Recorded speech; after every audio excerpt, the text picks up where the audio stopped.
Holy God is what we've got to do.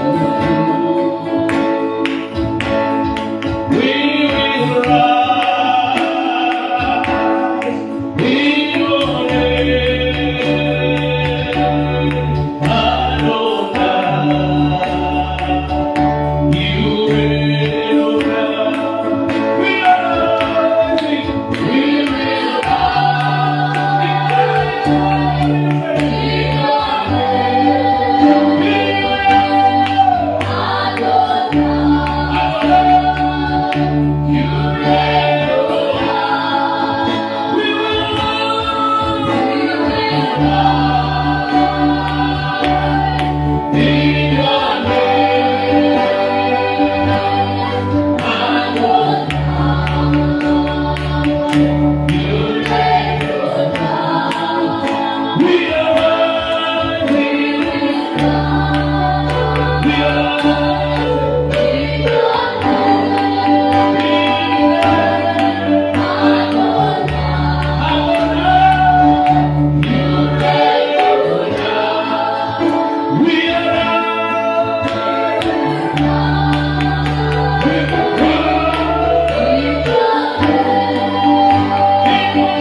Declaring no one was saying no.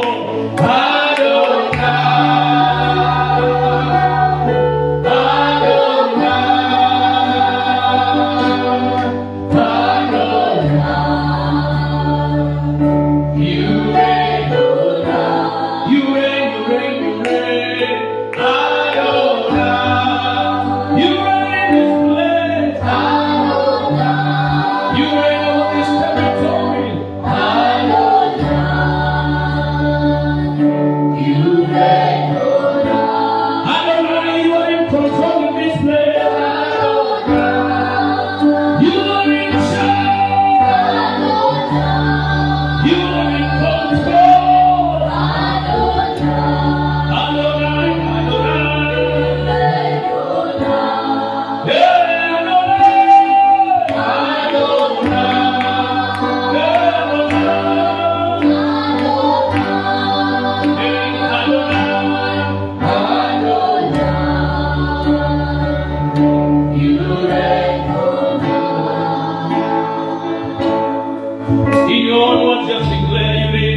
life. You reign, Jesus, you reign. Oh, you reign, you reign, you reign. Makarielebosa, talamanzalebosa. Oh, yeah,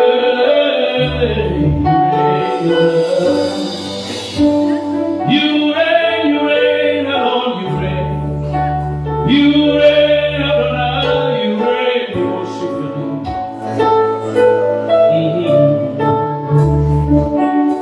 Yeah. Lord, we thank you for your goodness. Lord, we thank you for your mercy. Great is thy faithfulness. Great is thy faithfulness, Lord. Great is thy faithfulness, Jesus. We love you, Lord. We adore you, Lord. We lay our lives before your throne. We love you, Lord. We love you, Lord. We adore you, Lord. We lay our lives before your throne. We love you, we love you. We love you, Lord. Tell him we love you. We adore you, Lord. We lay our lives before your throne. None beside you, Lord. None beside you, Lord. No other God but you. We lay our lives before your throne. None beside you, Jesus. None beside you, Lord. No other God but you. We lay our lives before your throne. None beside you, Jesus. None beside you, Lord. No other God but you. We lay our lives before your throne. None beside you. None beside you, Lord. No other God but you. Lay our lives before your throne. Thank you, Lord Jesus. We adore you. We give you all the glory. We give you all the honor. Take over. Take preeminence. Reign in this place. Reign, Almighty God. We thank you for your goodness. We thank you for your mercy. And this far, your name has carried us. Your name has become our place of refuge, our safety. Lord, we thank you for your praise. In Jesus' name we pray.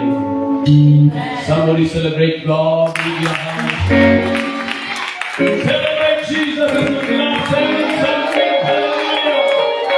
Amen. Wakusifiwa, waabudiwa, ni wewe tu, Mungu wangu.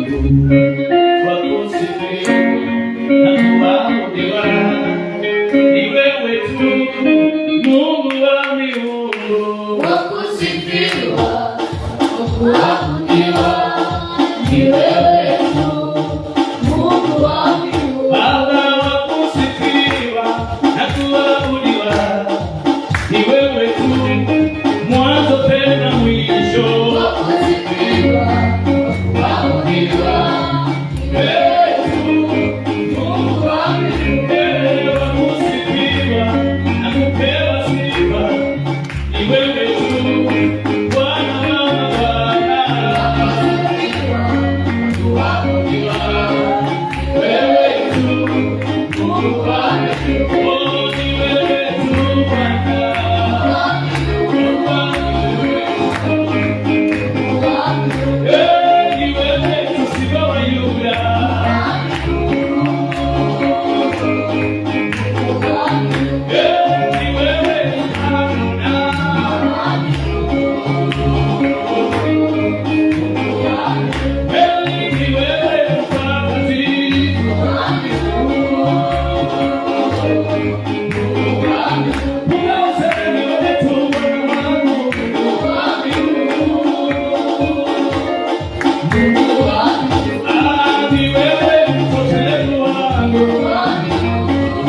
Anampigia Yesu makofi.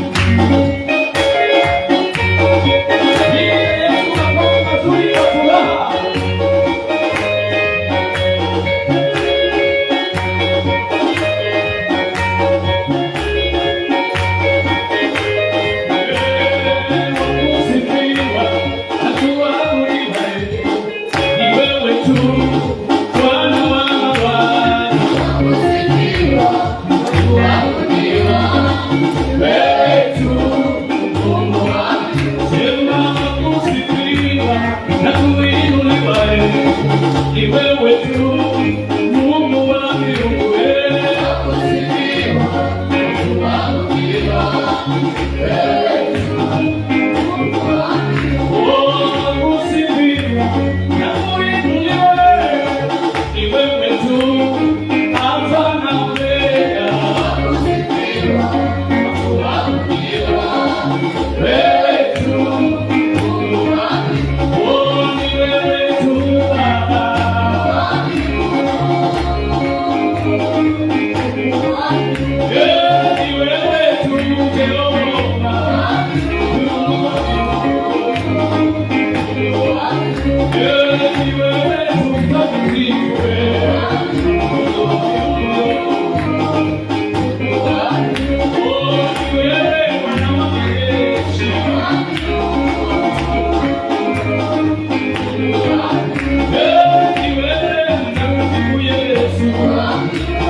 you are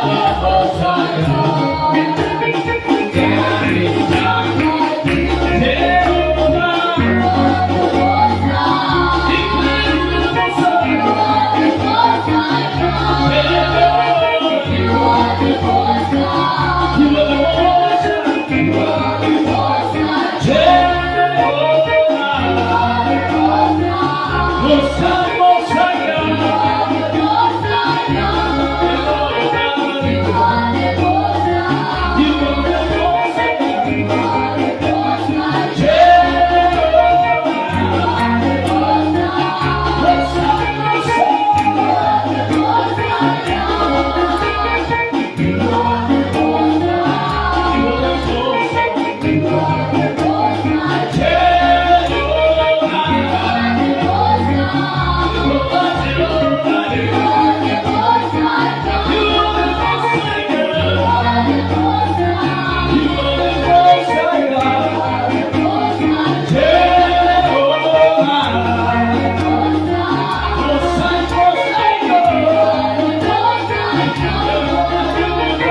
Ndayananguma utoni unene nauve mane chatu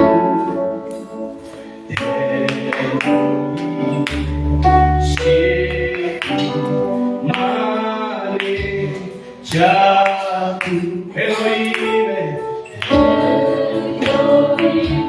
hacia viña Ndayananguma viña Ndayananguma utoni unene nauve sikimane chatu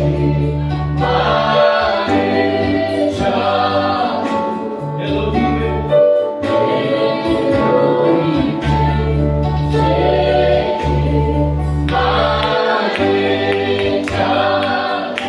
Elohim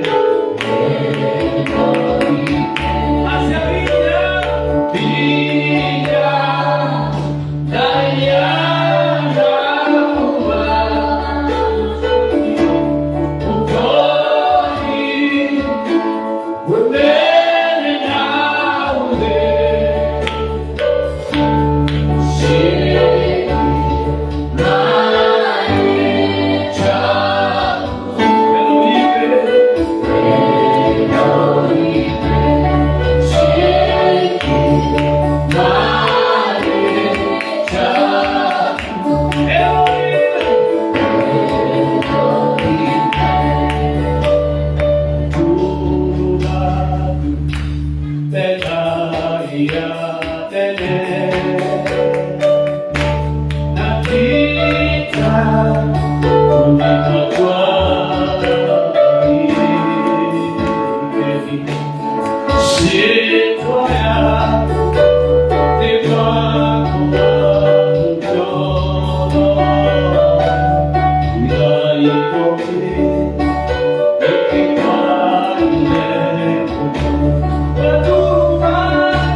In connection to that song, I want you to see glory, power, honor, greatness that is with God, the authority of God, the holiness of our God, the glory of our God on His mountain.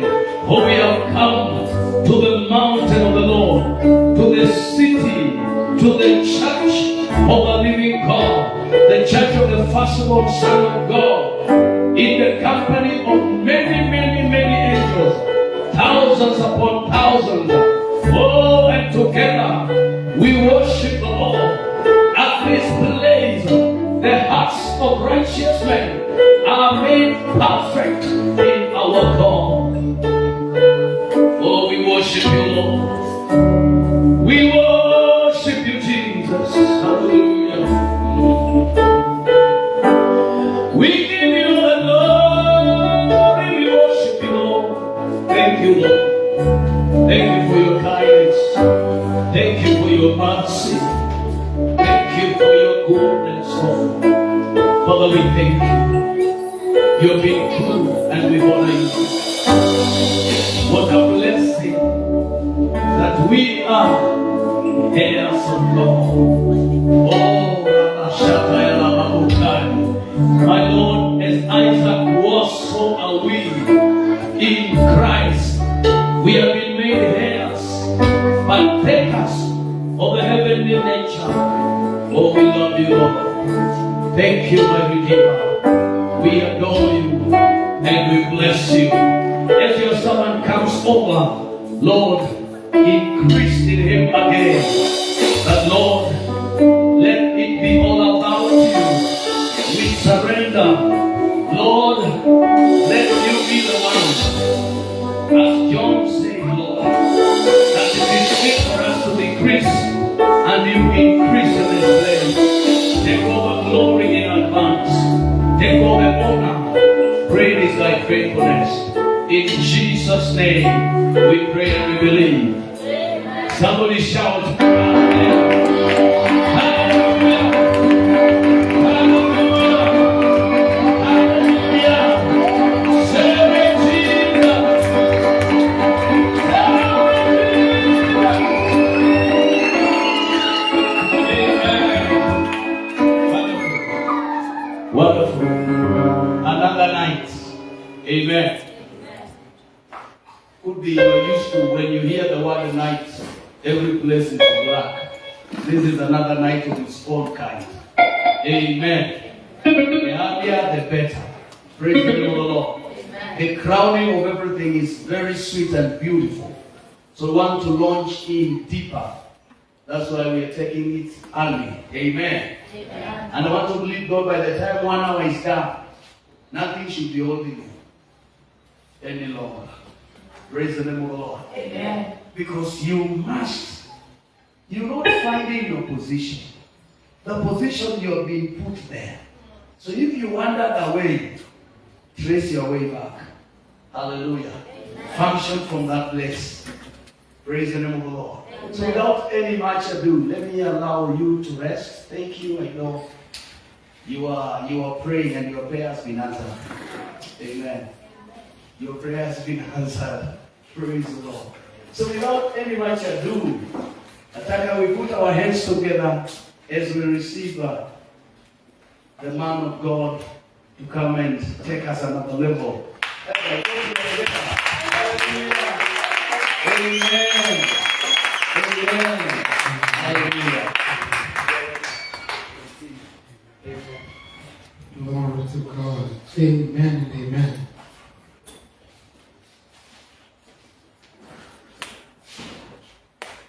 Amen, amen, amen.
We exalt you this morning, O God.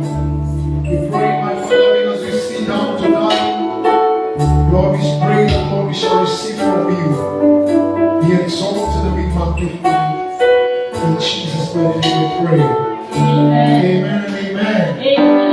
Amen. We're going to appreciate Jesus. Amen. Amen. Amen. Let us continue from where we stopped at. The Lord will help us in the name of Jesus.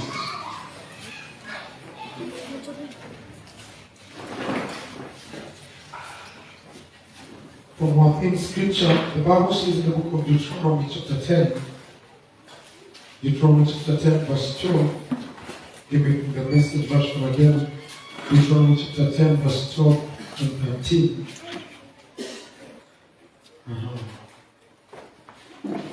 The theme for this conference is, what does the Lord your God ask of you? What does the Lord God your God ask of you? Amen. Amen. So naomba tukasome pamoja. The Bible says, so now Israel, what do you think God expects from you?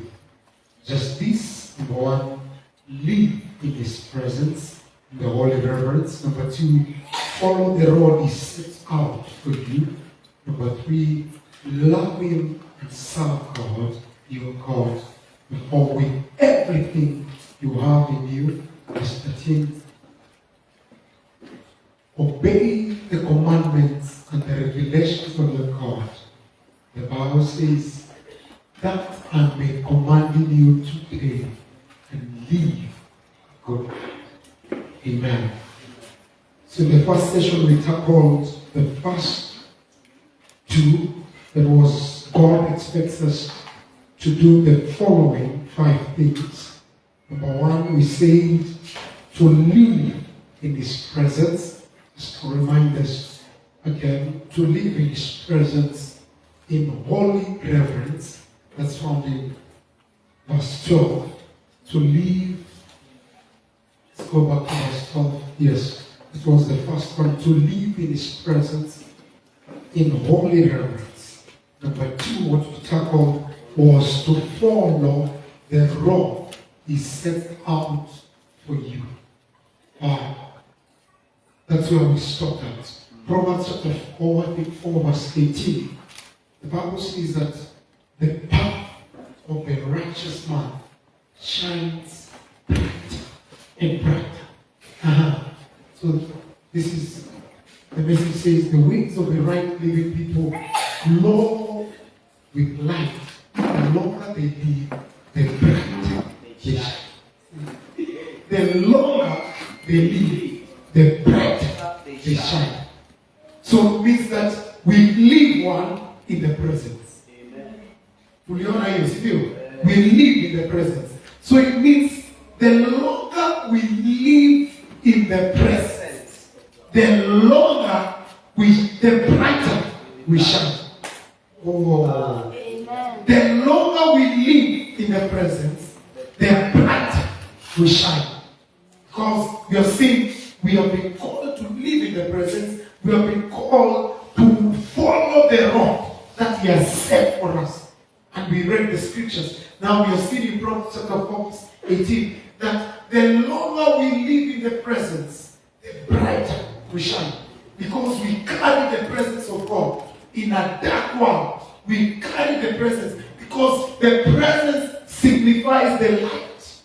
The Bible says that for our people who sat in great darkness, they have seen a great light.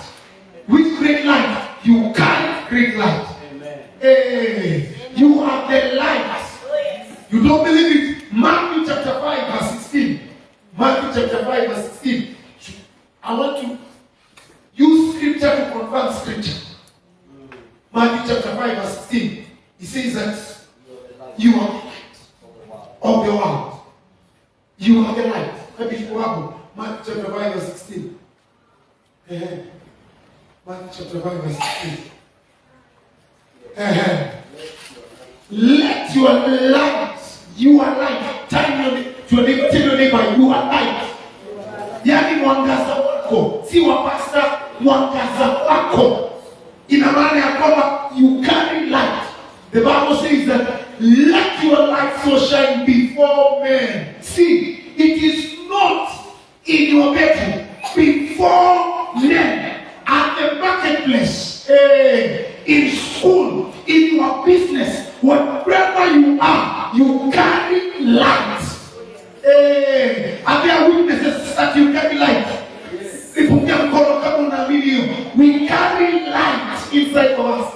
The Bible says, let your light so shine before men, so that men see, not yourself, men in your business, they may glorify your Father in heaven. Honest us if you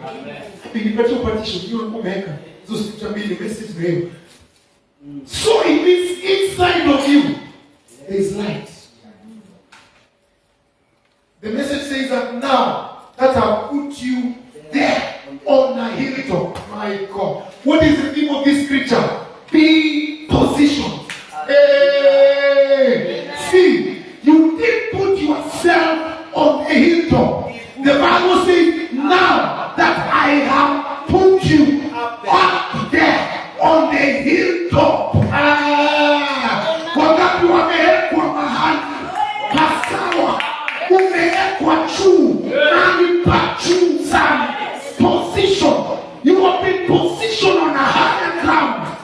When people look at you, watu wakutafuti huku chini, wanakutafuta where you belong. You are not a chicken. A chicken anakwara akitafuta chakula.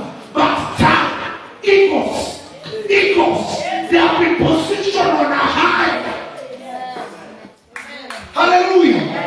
The Bible says that now I have put you there. Where has God put you? In that school, on the hilltop. Amen. And we continue on the light stand. Shine. Come on. Shine. God did not just put you on the hilltop to be just occupying space. No.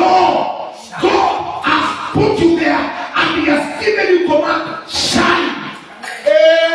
Shine. But let's just do it. Scripture upon scripture. Isaiah chapter 60, verse 1 and 2. The Bible says, arise and shine, for your light has come. Oh, the Bible says, arise, shine, for your light. Tell your neighbor, you are light. You are light. You are a carrier of light. You are a carrier of light. Darkness should not exist when you are around. Darkness should never exist. In your family, darkness should never be permitted to exist. Nothing, never. You are a carrier of light. And the Bible says, your light has come. Amen. It is here already. Amen. It is here. It is here. Yes. And he says, go back to Isaiah. He says, your light has come, and the glory of the Lord is risen upon you. Where? At the hilltop. At the hilltop, the glory of the Lord is risen upon you. Yani watu wakikuangalia wanaona umejaa utukufu. Umejaa utukufu. Katika biashara umejaa utukufu. Katika familia umejaa utukufu. Watu wakitafuta watu waliojaa utukufu wanakuona wewe, maana umejaa utukufu.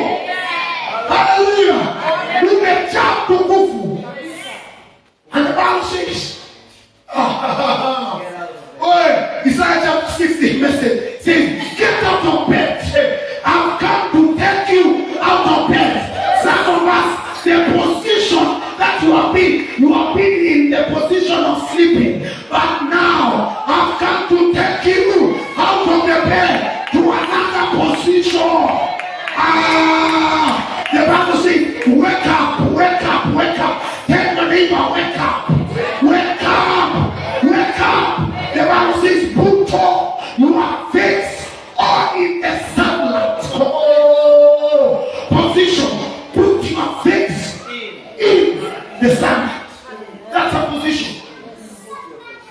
Put your face.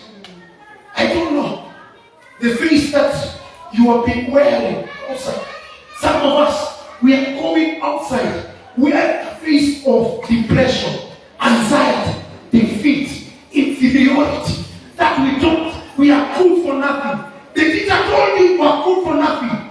We partake. So some of us, we wear the face. We are walking with a face that people told us. Yet we have seen that the glory of God is risen upon power.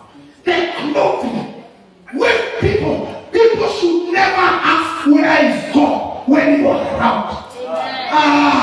People should never ask they should never ask that question when you are around. The Bible says, I told you I've confirmed scripture and scripture. Because in Psalm chapter 8 verse 2, that says, don't you know that you are God's? Don't you know what? Don't you know that you are God's? Don't you know?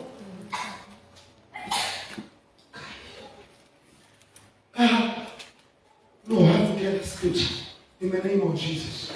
Don't you know that you are God's? And in that explanation, your position. Your position, don't you know that is your position? Don't you know? Yes, Psalms 82 verse 6. Psalms 82 verse 6. When they have Psalms 82, no. Psalms 82. Usiku wa leo, my assignment is just to return you back to your position. From today, when you are walking out of this sanctuary, you are walking knowing your position. I didn't come for a religious meeting. No. Many times you have gone to religious meeting, you have been doing the same. We don't come back home again. We have come to return you back to your position. The Bible says, see, I said. What you have? Biblia imesema I say. Kama when school, that is okay, comma. So you pause. I said. Your name was said. God is not saying now. He's making it clear to life. Past participant, present participant. You are doing the past. God as the same man. He said.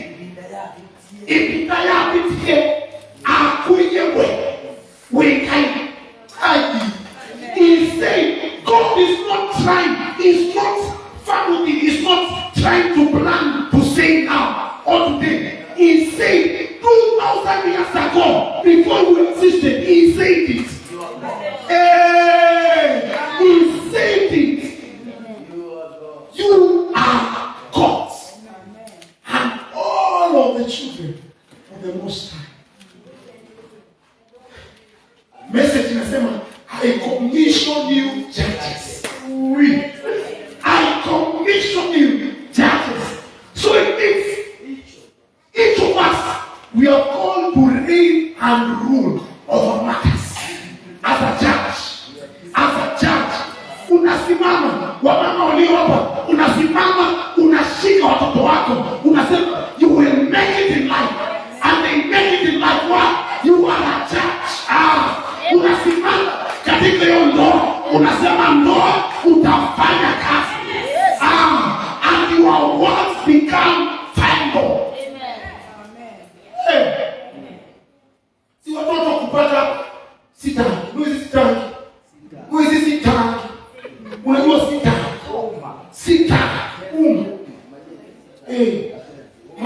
Mwezi Fork. Watoto wanaenda shule, kitu nakuletea kwa report from the need, fork. Yani you can imagine. Yet you carry the power. The Bible says, and the fruit of your womb shall be blessed. Wapendwa, tukae katika maandiko. Biblia inasema ya kwamba katika the fruits, uzao wa tumbo yako umebarikiwa. Mama uliye hapa,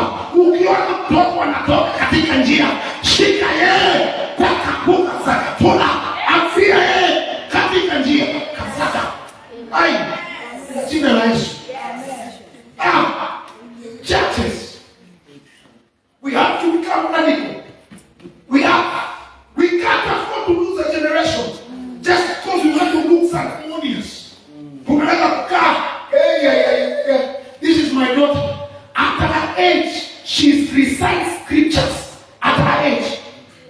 Every day she has to recite a scripture. She has to.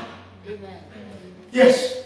Rise up again, because this, the Bible says that blessed is he whose quiver is full of them, for they shall speak to the enemy and the gates.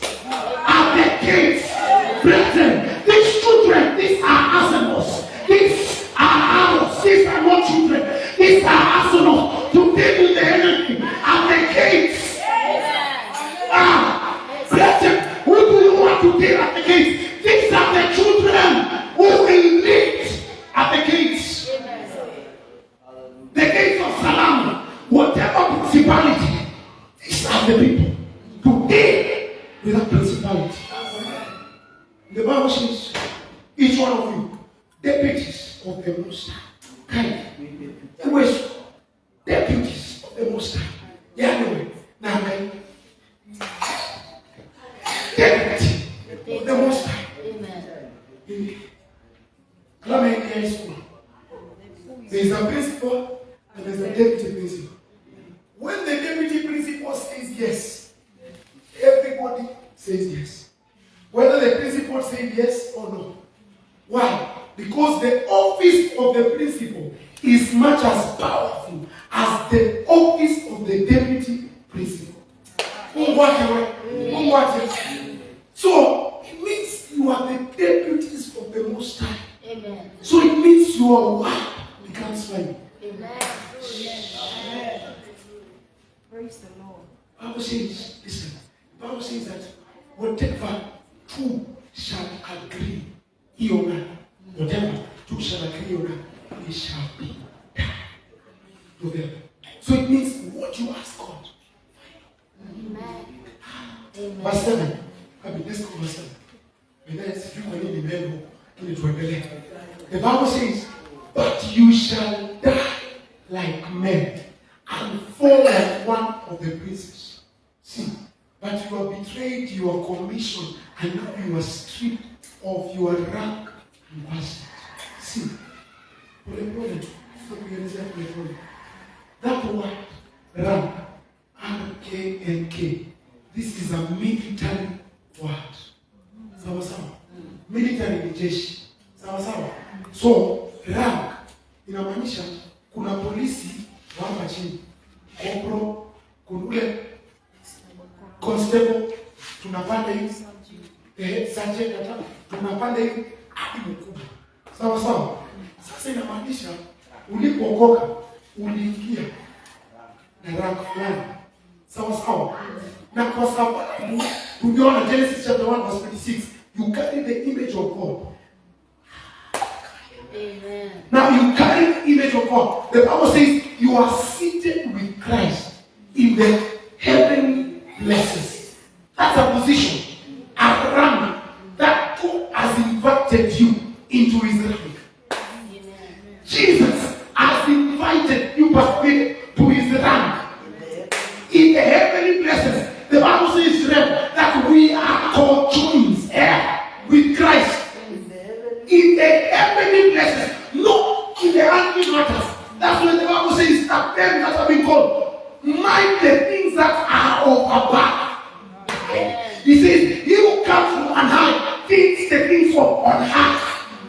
See, heavenly places. Heavenly places, plural. Heavenly places, not singularity, not a place, places. That applicability in the office, whether it's a business, whether it's school, whether it's your construction, those are places. Where we read Matthew chapter 5 verse 16, he says that now shine. Matthew chapter 5 verse 16, shine for your light, so that people may glorify your heavenly Father. Places. See.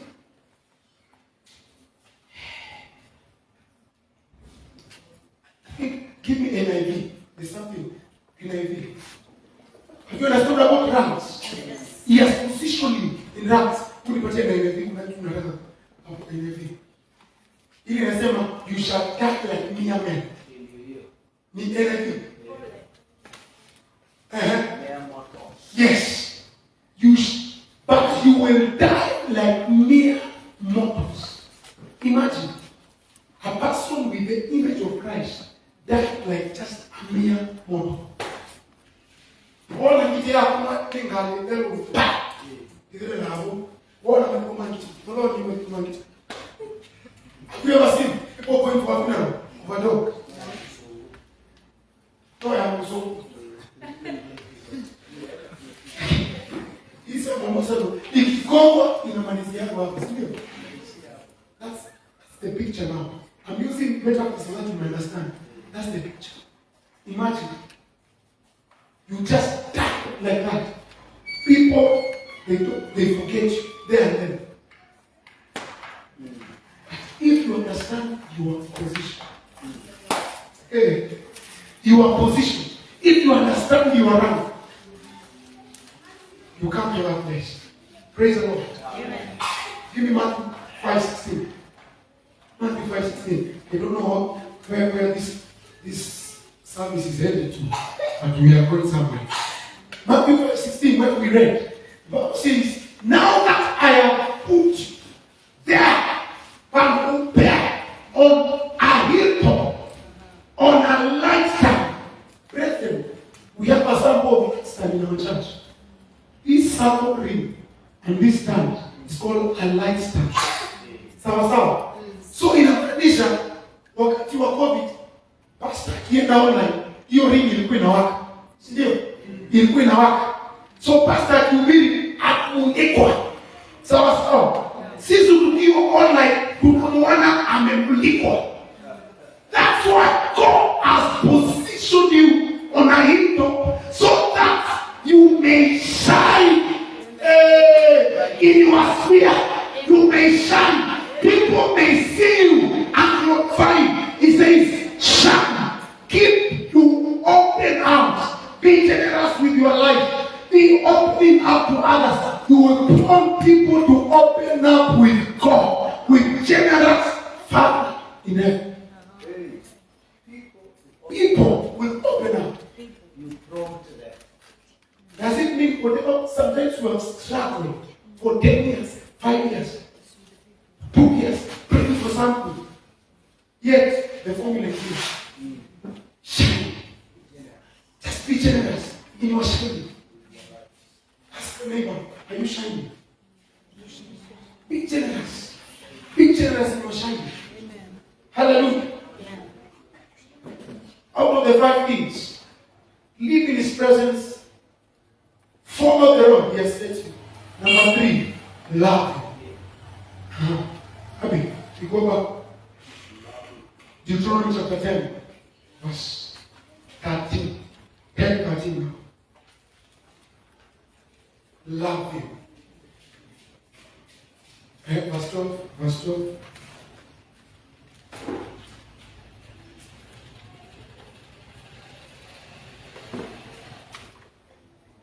Verse 12.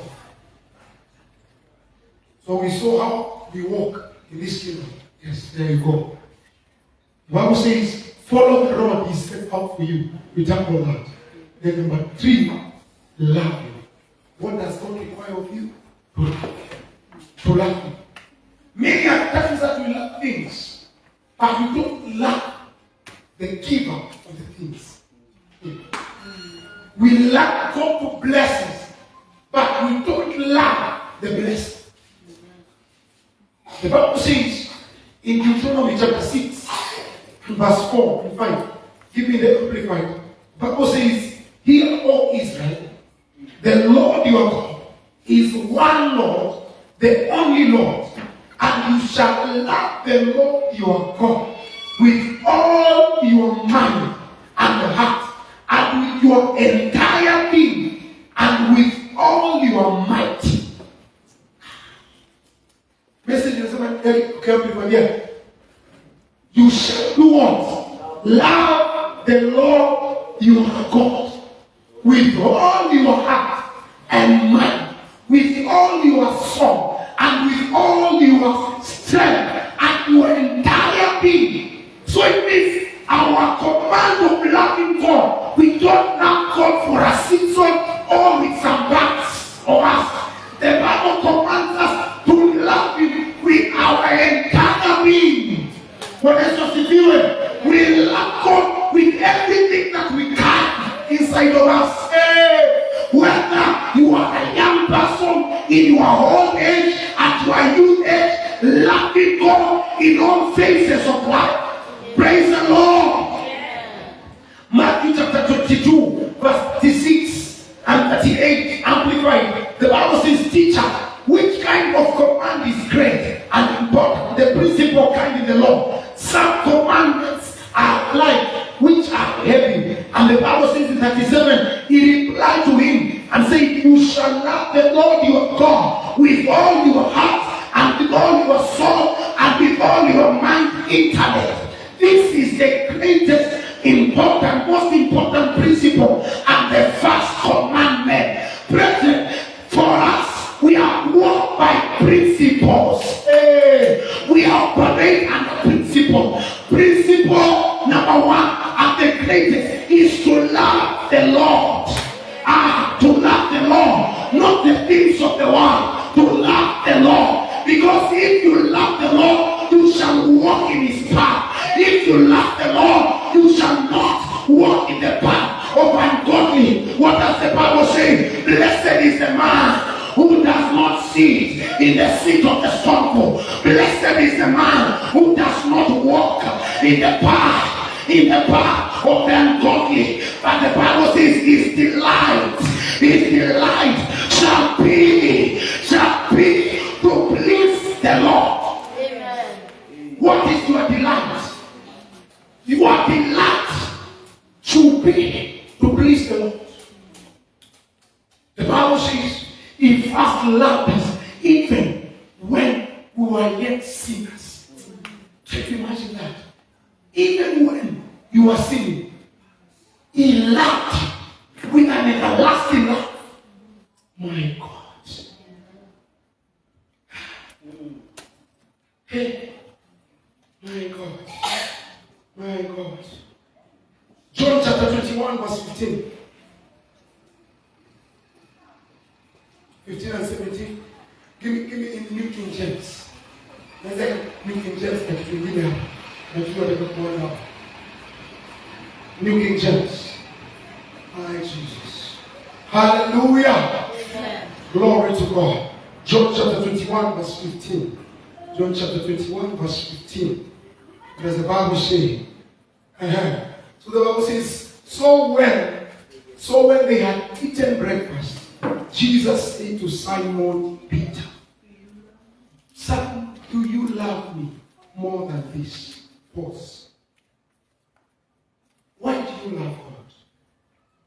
Do you love God because, yes, He provides for you? Do you love God because He has given you a name? Do you love God because you are alive? Do you love God because you are blessed? Because some of us, we have conditions in loving God. God, unless you do this, I will not love you. From January to December, unakuja kanisa kwa sababu gani? Biashara inaendelea vizuri. Oh, Jesus, thank you Lord. Biashara iko sawa. Things. Tunakuja kwa sababu nini? Una shida ya ndoa. Sijapitwa na mzee. Bwana, chanienda kanisani. Kwa sababu nini? Watoto wako wako sawa, wanapita mitihani. Thank you Jesus. I love you. Things. Jesus was telling Peter, do you love me more than this? Ukivaa suti, unakaa vizuri hivyo, unapenda Mungu sababu unavaa suti. Things. Where is our genuine love? I've come to challenge us tonight. Let us go back to the genuine love. Romans, Paul asked, what shall separate me from the love of God? What shall separate me? Shall. Ina maana ya kwamba kuna vitu zinaweza kutoa katika upendo. But the Bible says, what shall separate me he says, Simon, son of John, do you love me more than this? He said to him, yes, Lord. You know that I love you. He said to him, number one, feed my lambs. Walk with me. There are three things there. He says, number one, do you love me? Yes, you know. You know, for the people that are married, when you hear your husband or your wife asking you, do you love me? They don't ask just for the sake. There's a question behind the question. Do you love? So, the first thing that God is commanding us to love Him, number one, is feed my lambs. Feed my lambs. That's the first category for us to quantify and qualify our love to God. Feed my lambs. And how do we feed my lambs? By the fellowship, the union of every day. I'm asking you, the fellowship that you have been having, how you've been feeding the lambs that are around you. What do you feed the lambs that are within you?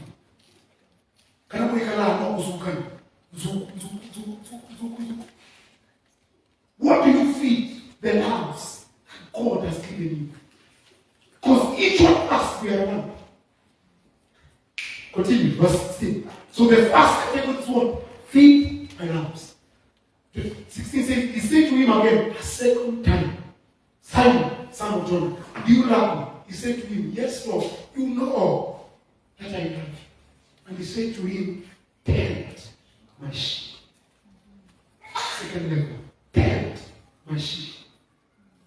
It was so categorical. Jesus was tackling something inside him.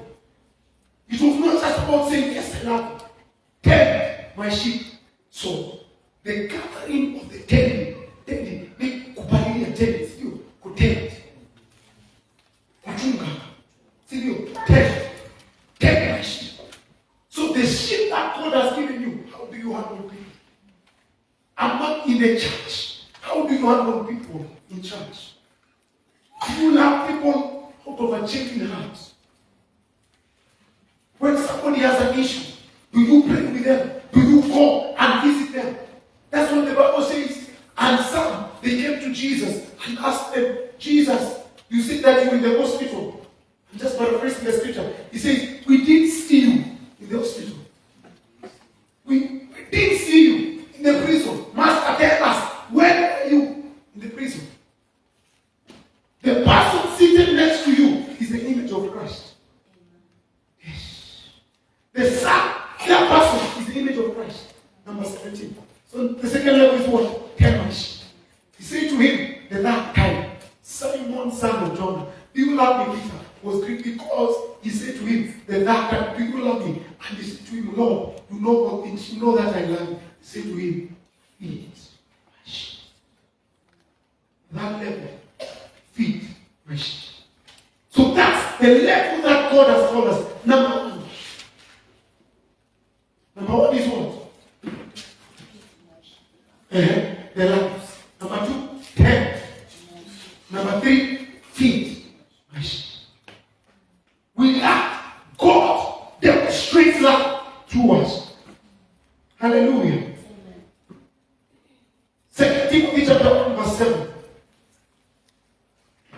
2 Timothy verse 1 verse 7, the scripture that we know. For God has not given us a spirit of fear, but of what? The power and of what?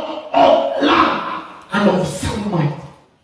So if you operate, remember we say, how do we walk? We walk by faith. Number two, we walk in the spirit. You remember that?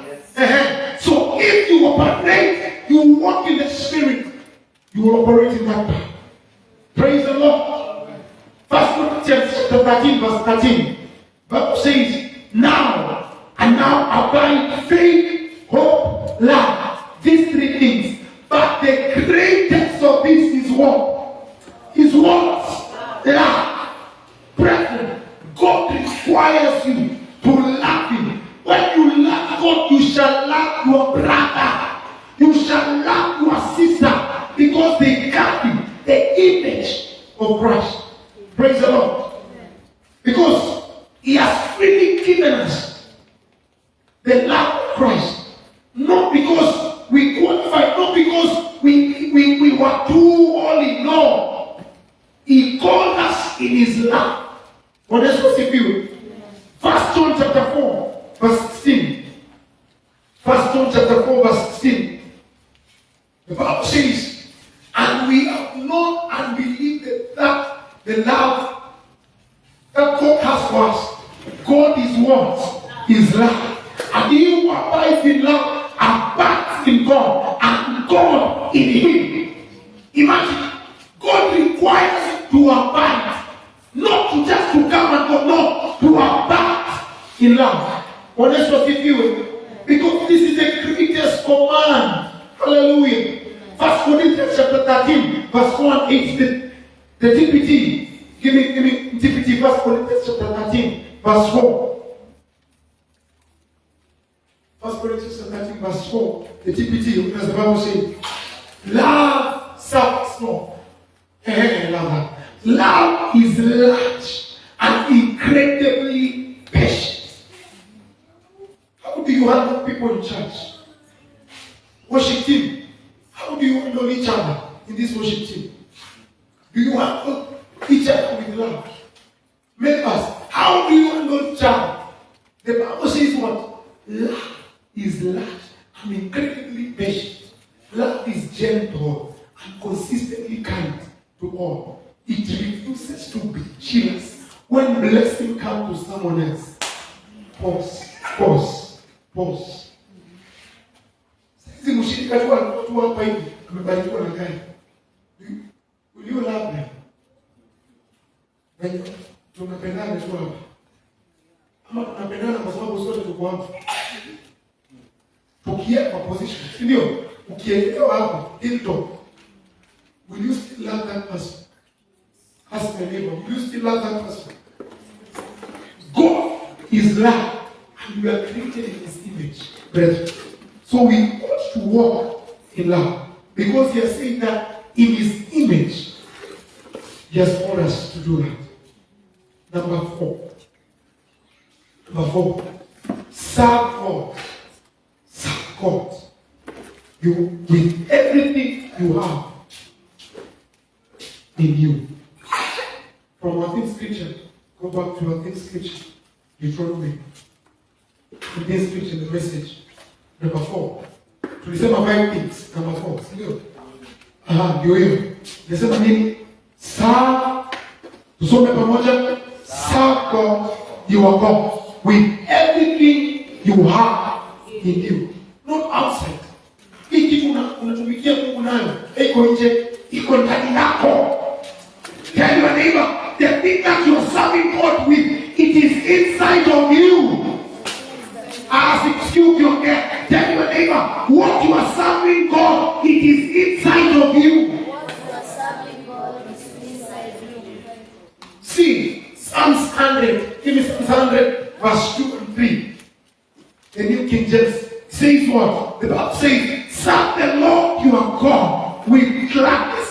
Come before his presence with singing. Did you see that we live in the presence? So the Bible says that come before his presence with singing. Know that the Lord is God. It is he who has made us, not we ourselves. We are his people and the sheep of his pasture.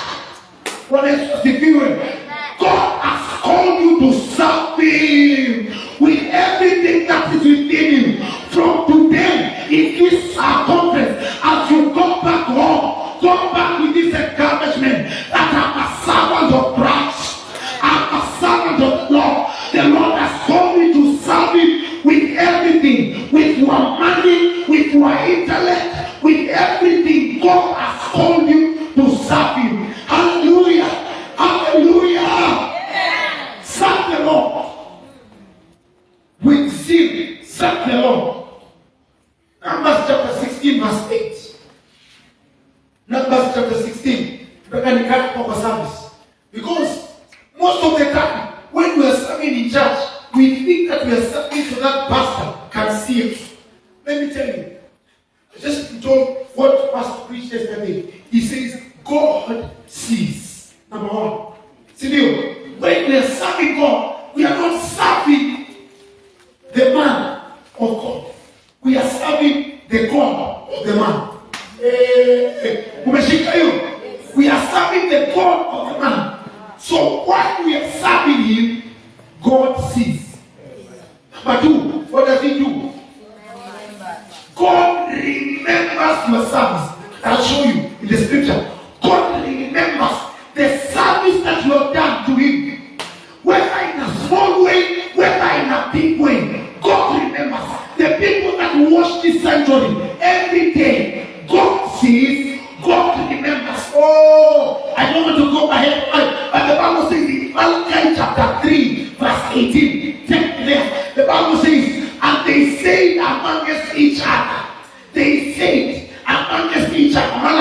Malachi chapter 3, verse 18. The Bible says, and you shall again discern between the righteous and the wicked, between the one who serves God and the one who does not serve him. And option says, and there shall be a distinction.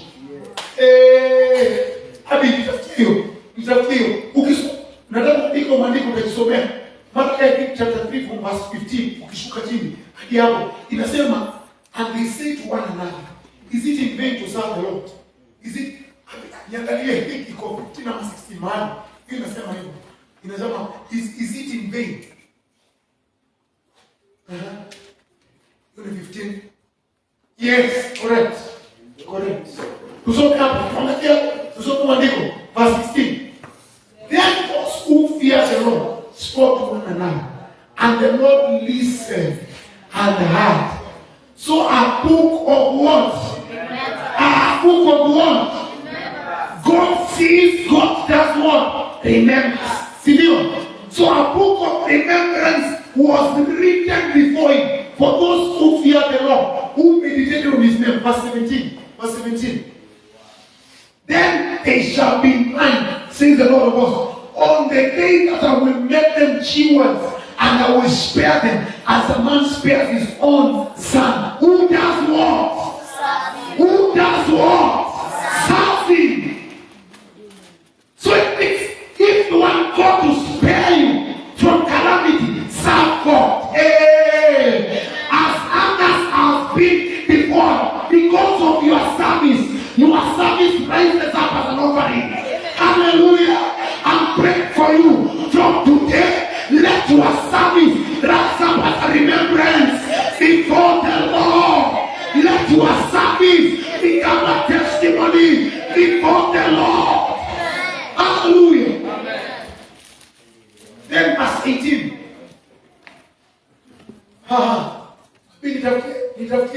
Nipatie different versions. Unataka kitu hapo. When no thought came up. Yes. The message says what? My God. He says what? Matthew chapter 3. Once more you will see church. Once more you will see it makes between a person who does the right thing, one who does